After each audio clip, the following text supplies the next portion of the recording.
Prosecutor, please continue with your presentation. Thank you, Madam President, Your Honours. My name is Robin Croft and I will address two topics today. First, I will present on the contextual elements of crimes against humanity. And second, I will set out some of the prosecution's evidence on Mr. Duterte's individual criminal responsibility for the crimes alleged in this case. Turning first then to the contextual elements. Your Honours, the contextual elements of crimes against humanity are established in this case because, first, there was an attack against the civilian population in the Philippines. The attack targeted civilians alleged to be involved in drug-related crimes and other forms of criminality. The Rome Statute crimes alleged in this case formed part of that attack. Second, the attack was widespread and systematic. And third, the attack was carried out pursuant to, or in furtherance of, a state or organisational policy. This policy was to neutralise alleged criminals in the Philippines through violent crimes, including murder. The evidence establishing the contextual elements are set out in paragraphs 71 to 86 of our pre-confirmation brief.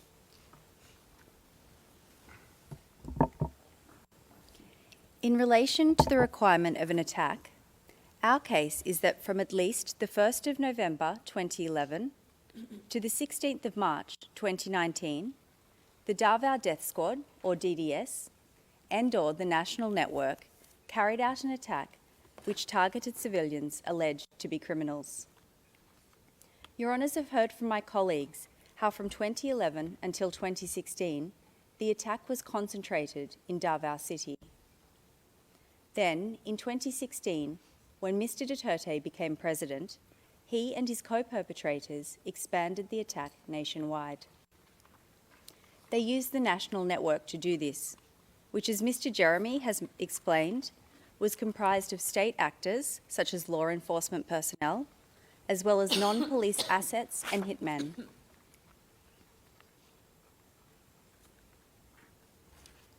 Your Honours, the locations of the murders contained in counts 1 to 3 of our document containing the charges are indicated on the map on your screens.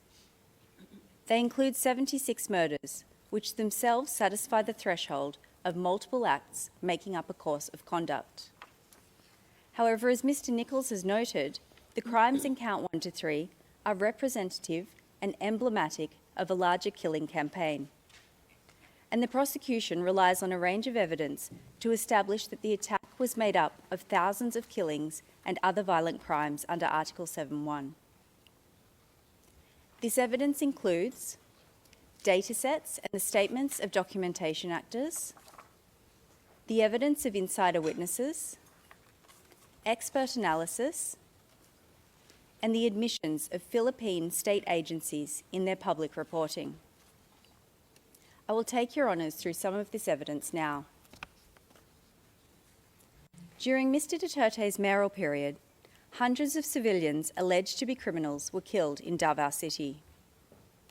On your screens is a chart with data on extrajudicial killings in Davao based on public reporting. The data is recorded at tab 116.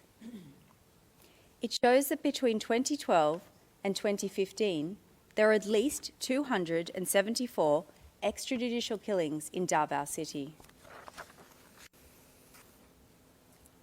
This data is corroborated by DDS insider witnesses. Several DDS witnesses say that they each killed hundreds of alleged criminals while with the DDS. Your Honours can see on this slide quotes from one DDS witness. They estimate that, I quote, between 1,500 and 2,000 people, end quote, are buried at Laud Quarry. The quarry was only one of several places that the DDS dumped bodies in and around Davao.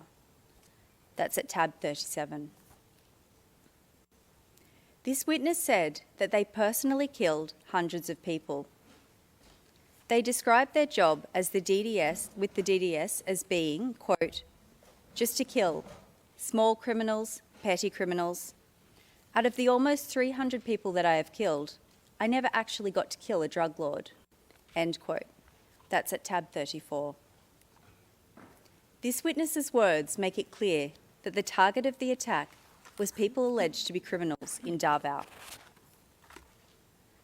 Your Honours, another DDS witness, who also killed hundreds of people, said that the DDS targeted, I quote, suspected criminals in Davao City, including shabu users and pushers, end quote. That's at tab 58.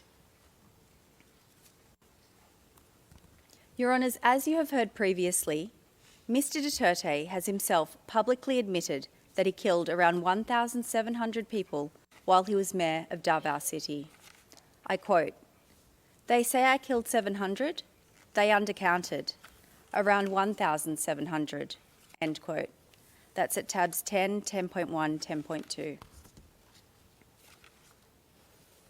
This evidence, the data collected by independent organisations, the statements of insiders on the hundreds of people that they have each killed, and Mr Duterte's own admission of having killed 1,700 people while mayor of Davao, all show that the attack was widespread in the mayoral period. And the attack continued to be widespread after Mr Duterte became president, when it expanded across the country. The victimisation expanded, with the hundreds killed during the mayoral period becoming thousands in the presidential period. Your Honours can see a map of the Philippines on the slide. The colours which will emerge show the locations and density of the killings in the anti-illegal drug campaign.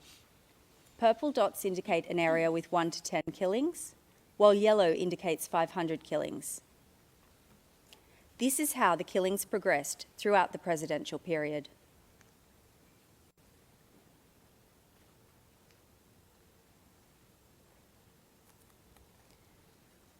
Your Honours, this map is based on data collected by an independent organisation which recorded at least 5,823 anti-drug killings during the presidential period. This data is recorded at tab 104.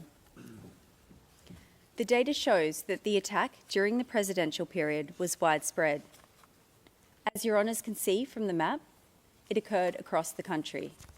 It occurred over multiple years, and thousands of civilians were killed. Mr Duterte's administration effectively admitted to the large volume of the attack. They admitted that thousands of individuals were killed in anti-drug operations while Mr Duterte was president. For example, in the Duterte administration's 2017 year-end report, which you can see on your screens, the administration admitted that 3,967 drug personalities died in anti-drug operations in the first year and a half of Mr Duterte's presidency. That's at tab 106. Similarly, the Philippine Drug Enforcement Agency, or PDEA, admitted that 5,281 drug personalities died in anti-drug operations in the first 2.5 years of Mr Duterte's presidency. This is at tab 98.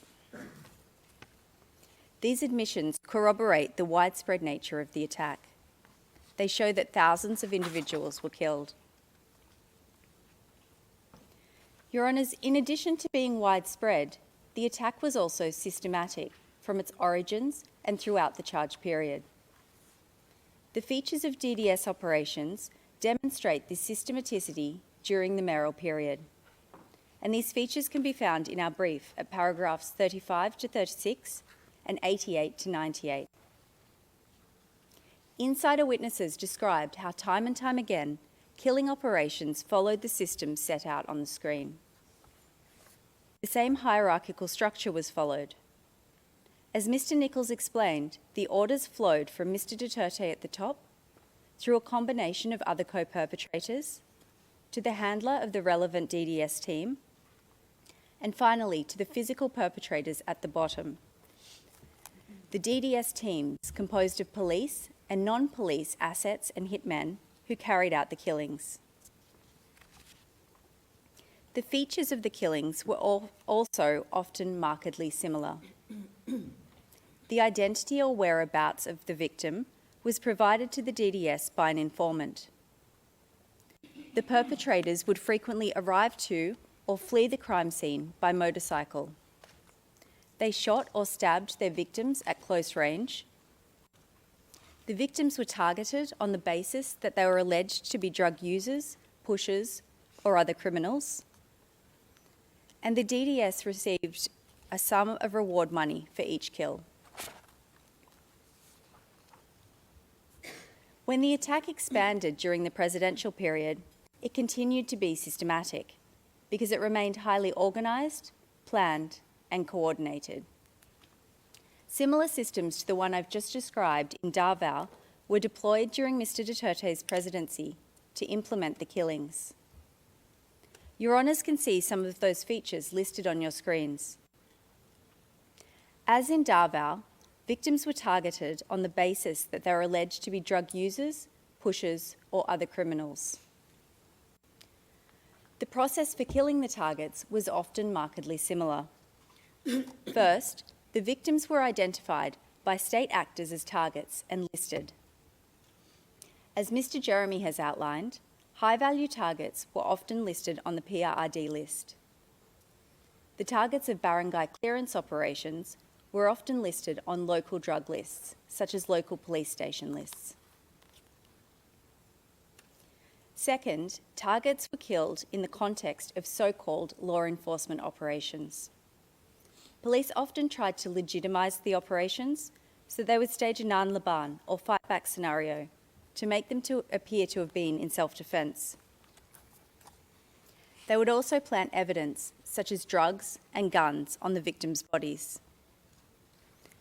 And third, as in Davao, police and those working with them were often paid reward money per kill. Your Honours, these killings were not random or coincidental. Quite the opposite. Targets were pre-identified, listed, and then subject to operations based on that list. This clearly demonstrates the systematicity of the attack. Your Honours, the last point I would like to make about the attack relates to the evidence of an expert witness who specialises in political violence in the Philippines. This expert analysed data relating to armed encounters between the PNP and supposedly armed suspects. He compared data from before Mr. Duterte's presidency to during. And based on this comparison, he found that in the first 25 months of Mr. Duterte's presidency, the number of suspects killed by police increased by 590% across the Philippines.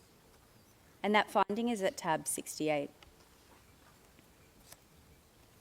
Your Honours have heard Mr. Jeremy speak about Bulacan, a province immediately north of Metro Manila, where Mr. Duterte praised the killing of 32 civilians in police operations in 24 hours.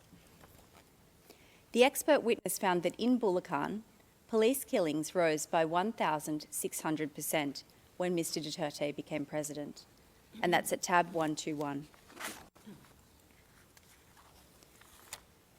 The expert also compared data on Bulacan Police's use of deadly force to other countries and cities across the world.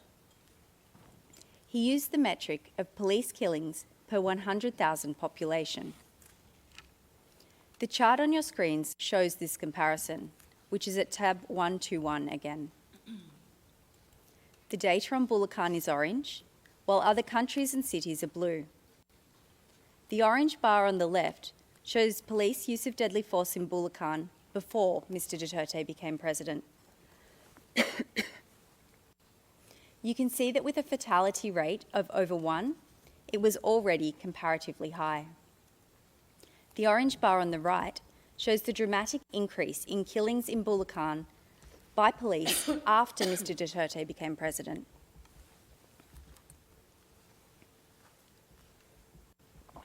The expert concluded that, quote, "The only plausible explanation for such an extreme ratio is a widespread policy of extrajudicial executions.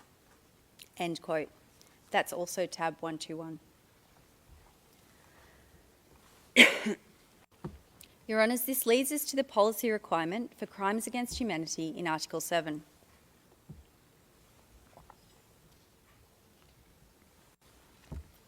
Your Honours, the attack in this case was carried out pursuant to a policy to neutralise alleged criminals through violent crimes, including murder.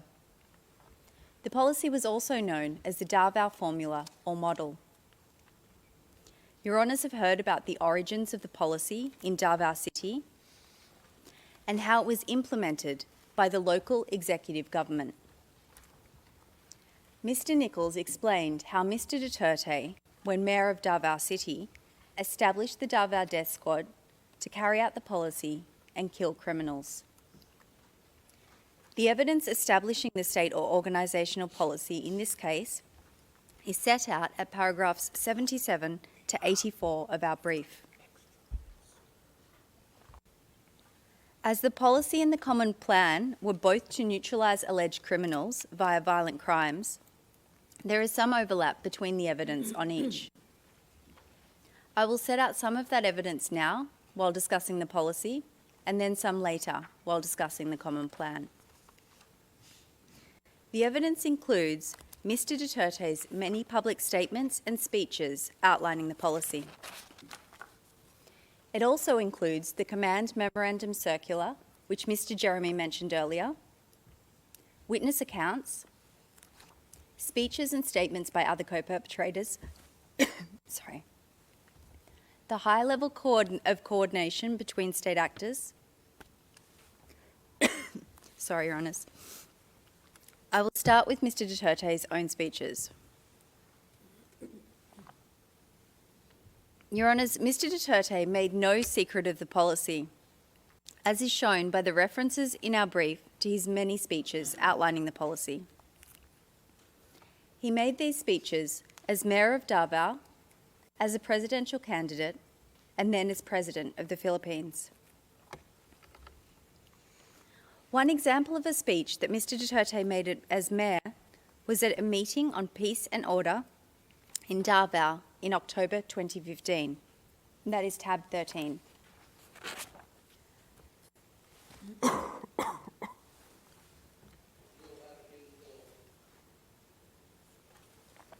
you.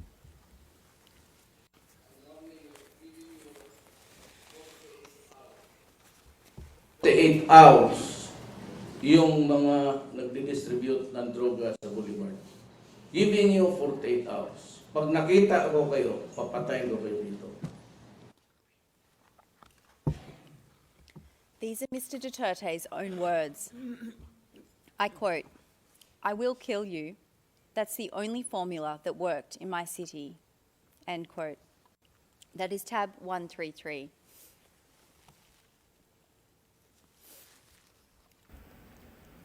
Prangka-prangkahan talaga. I will kill you. Kayong na mayor ako ngayon, presidente, yun din ang, that's the only formula that worked in my city.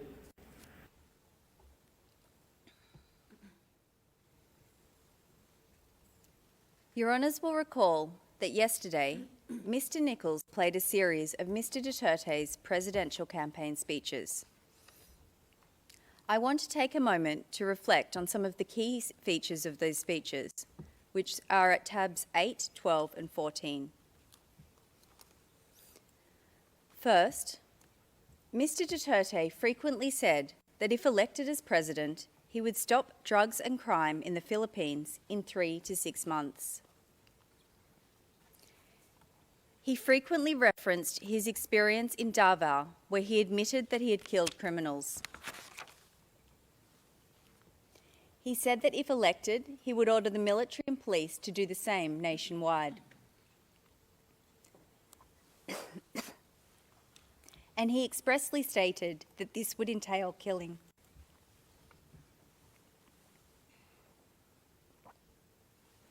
Your Honours, Mr. Duterte's speeches make it clear that there was a policy to neutralise alleged criminals by violent means, including murder. And Mr. Duterte was not the only member of the Common Plan who disseminated the policy through public speeches and statements. In this video at tab 9, co-perpetrator Mr. De La Rosa addresses a crowd of self-confessed drug addicts in Bacolod City and urges them to kill drug lords and burn their houses. But on Thursday, National Police Chief Ronald De La Rosa's rhetorics were far from toned down, as he told hundreds of self-confessed drug users and pushers in Bacolod City to kill drug lords.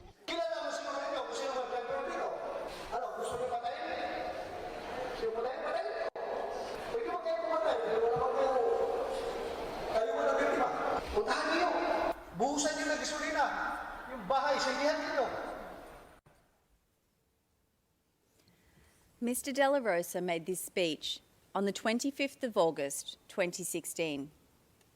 At the time, he was the chief of the Philippine National Police. Your Honours, the existence of the policy is also shown by the police directive which Mr. Jeremy spoke about earlier, Command Memorandum Circular number 16 of 2016. This is at tab 112. As Your Honours have heard, the day after Mr. Duterte became president, he appointed his longtime friend and colleague from Davao, his co-perpetrator, Mr. Ronald De La Rosa, as chief of the Philippine National Police. On the same day, Mr. De La Rosa formalised the anti-drugs component of the policy by issuing this directive to the 180,000 police officers under his command. The circular directed police to pursue the neutralisation of illegal drug personalities. As Mr. Jeremy has outlined, the evidence shows that within law enforcement, neutralise meant and was understood as meaning to kill. Your Honours, the Command Memorandum Circular shows there was a policy to neutralise through violent crimes such as murder.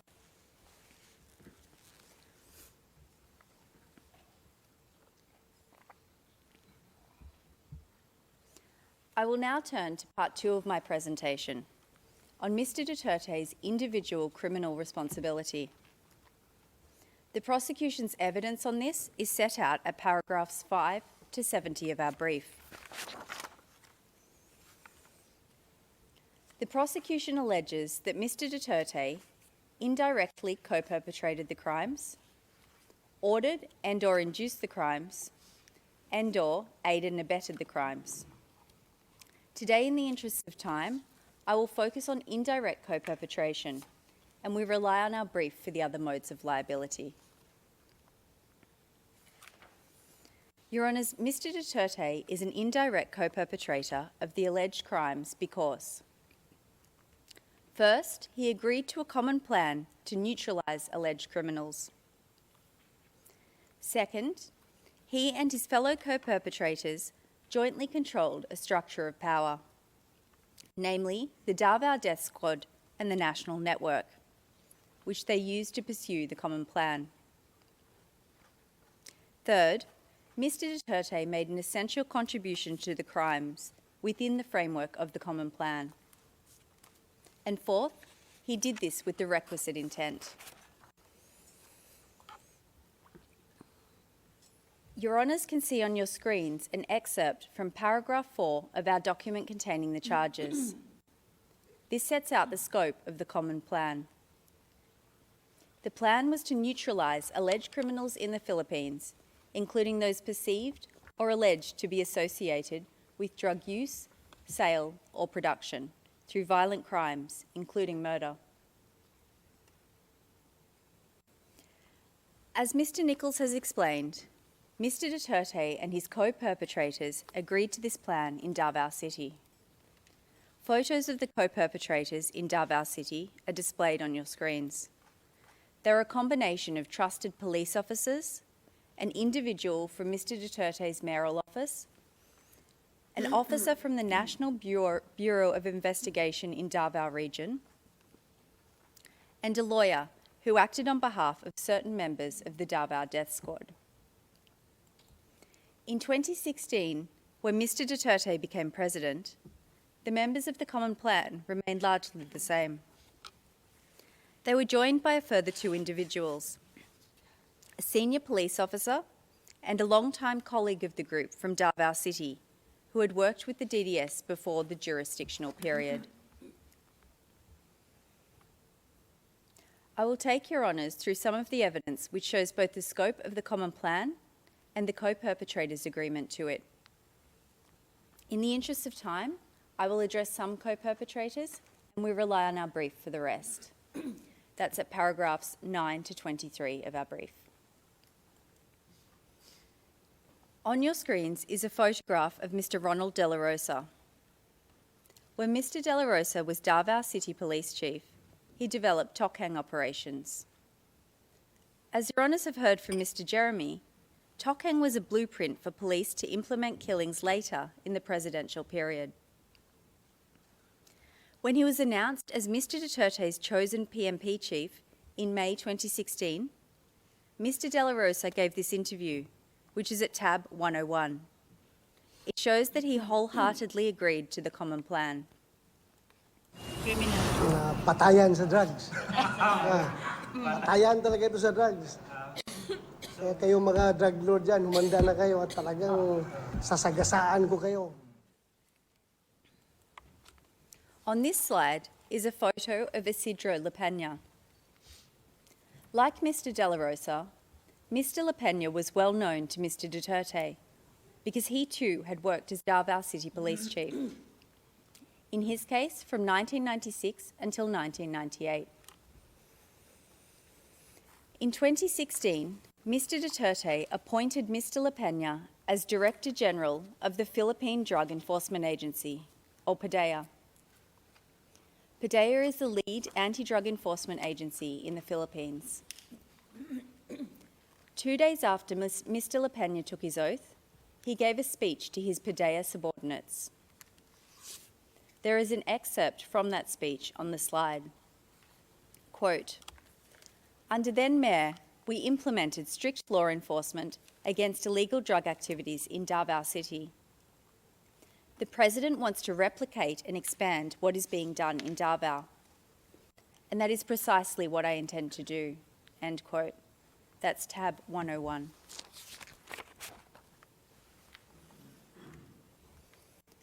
Also like Mr. De La Rosa, Vicente Danao was Davao City Police Chief during the mayoral period, in his case from 2013 to 2016. In November 2018, he was appointed Police Chief of Manila Police District, and he told reporters, quote, "If I discover anyone involved in drugs, especially those who distribute or just throw them around, son of a bitch, I will go after you, goddamn. I will kill you. Blatantly, I am saying that. Sons of bitches." End quote. That's tab 96. When Mr. Duterte became president, he appointed Vitaliano Aguirre II as Secretary of Justice. Mr. Aguirre has also publicly acknowledged the Common Plan and his agreement to it as a member of Mr. Duterte's administration. Well, which do you want? We build first. Do we build the prison facilities first, or do we go against these people? Choose. If you're in the Philippines, we will choose to kill these drug lords. Quote, "In the Philippines, we will choose to kill these drug lords." End quote. That's tab 125. Your Honours, these speeches of co-perpetrators show both the scope of the Common Plan and those co-perpetrators' agreement to it.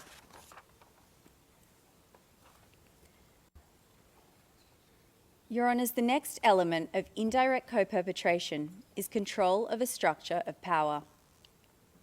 In the mayoral period, Mr. Duterte and his co-perpetrators controlled the DDS, which they used to pursue the Common Plan.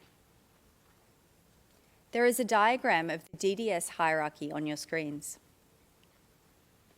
As the Mayor of Davao City, Mr. Duterte sat at the apex of the formal and city structures. The law gave him formal operational, supervision and control over the police in Davao City. In addition to this de jure power, insider witnesses spoke about his de facto power over police and the DDS structure. Under Mr. Duterte were a combination of co-perpetrators from the Davao City Police Office and the Mayor's Office. Together with Mr. Duterte, they controlled the DDS teams beneath them. They controlled the will of the DDS perpetrators through a range of mechanisms. And these are set out in paragraph 38 of our brief and include threats to kill and actual killing. To illustrate this control, there are quotes from one witness on your screen. This witness said that when he was first told to kill, he did not want to. But, I quote, "I felt like I didn't have any other choice but to follow their orders. Duterte is the most powerful person in Davao City, and you had to do what he wanted. It wasn't possible not to not obey his command." End quote. This is tab 51. When Mr. Duterte became president, the co-perpetrators continued to control a structure of power. One of the first things that Mr. Duterte did with his new presidential powers was to appoint his co-perpetrators from Davao to national positions in government and law enforcement, which were key to the common plan. And after he appointed Mr. De La Rosa as chief of the PMP, Mr. De La Rosa used his new powers to move other police co-perpetrators into key policing roles. These new appointments expanded the geographic powers of the co-perpetrators and allowed them to create a larger network of individuals they controlled.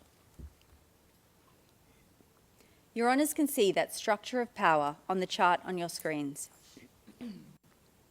The co-perpetrators controlled the executive, they controlled the police, they controlled the Drug Enforcement Agency, the National Bureau of Investigation, and the Department of Justice. And they used this control to ensure that their subordinates carried out the plan to neutralise alleged criminals through violent crimes. For example, as PMP chief, Mr. De La Rosa now controlled some 180,000 police officers, who, as you have heard, he directed to neutralise drug personalities. Mr. La Peña now controlled 1,800 Philippine drug enforcement personnel. They used these subordinates as physical perpetrators to commit the crimes. Mr. Aguirre, as Secretary of Justice, now had control of the National Prosecution Service. He used this control to ensure that, except for a handful of low-level perpetrators in notorious cases, the crimes were not prosecuted, and a climate of impunity prevailed. And the co-perpetrators controlled the will of the physical perpetrators. As in Davao City, low-level members of the national network risked losing their jobs or being killed if they did not comply. For example, Your Honours can see the evidence of a police insider on your screens. He said that if his boss did not kill enough people during police operations, he would lose his post and be replaced. I quote, "We were told that there should be 5 to 10 deaths per month. The regional director called him and told him that if there were no deaths or no recorded killings, then he would be relieved of his duty." End quote. That's tab 124. Now on your screens is the evidence of an individual who police suspected of involvement in drugs. He surrendered to police to avoid being killed. The police held his status as an alleged drug pusher against him and recruited him as an asset. They made him kill other civilians who were alleged to be involved with drugs. He said, quote, "I surrendered myself to them. I knew that they wanted to kill me, so I became an asset of theirs, end quote. That's at tab 22.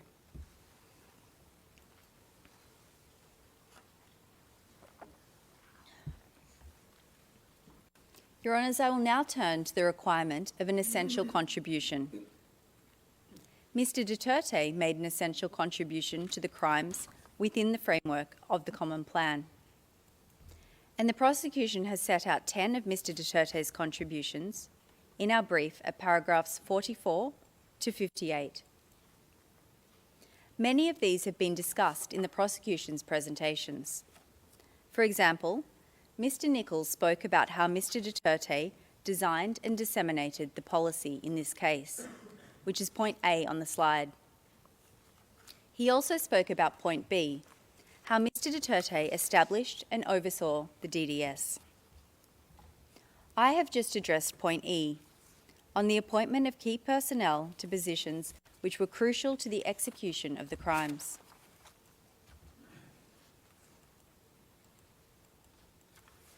Mr. Jeremy has spoken about point J, how Mr. Duterte publicly named so-called high-value targets who were then killed. And all members of the prosecution have touched upon point H, Mr. Duterte's public statements authorising, condoning and encouraging killing. Your Honours, without Mr. Duterte's essential contribution, the crimes in this case would not have been committed, or they would have been committed in a significantly different way. We can see this in the evidence of low-level members of the Davao Death Squad and the National Network, who said that Mr. Duterte's conduct had a causal effect on their perpetration of the crimes. You can see on your on the screens, one low-level perpetrator during the mayoral period said, I quote, "I was confident to continue killing people because anyway, we wouldn't be arrested for that," end quote. That's tab 38.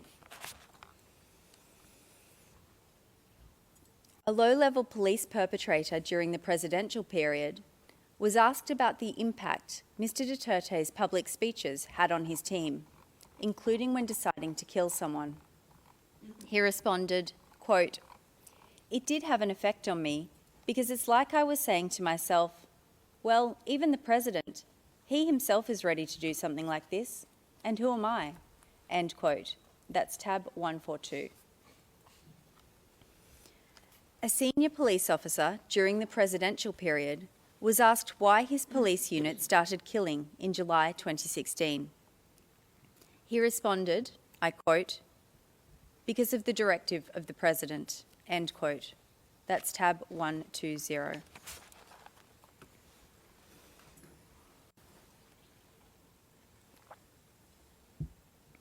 Your Honours, from everything you have heard over the past 2 days, there can be no doubt about Mr. Duterte's knowledge and intent. Mr. Duterte meant to engage in the conduct that has been charged in this case.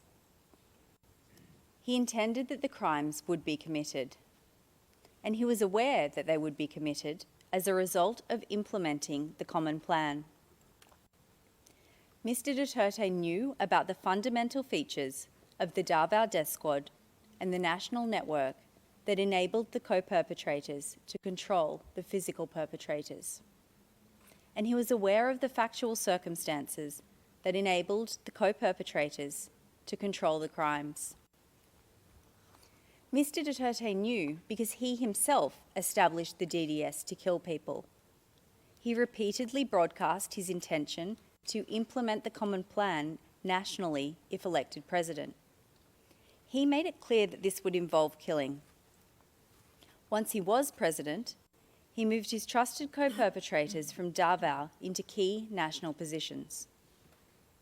And as the number of killings rose, Mr. Duterte persisted with the Common Plan. He praised the 32 killings in a one-time big-time operation in Bulacan. He publicly named so-called high-value targets. He promised to protect police. And as Your Honours have heard, Mr. Duterte has admitted to many of these things. Your Honours, I will conclude my presentation by recalling two items. The first is Mr. Duterte's presidential campaign promise that he would stop drugs and crime in the Philippines within 3 to 6 months. And the second is the spread of killings during the first 6 months of Mr. Duterte's presidency.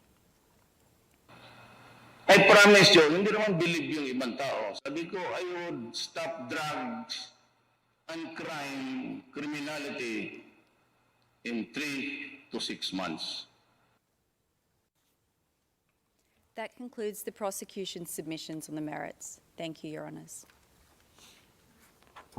Josh Motach. Thank you very much.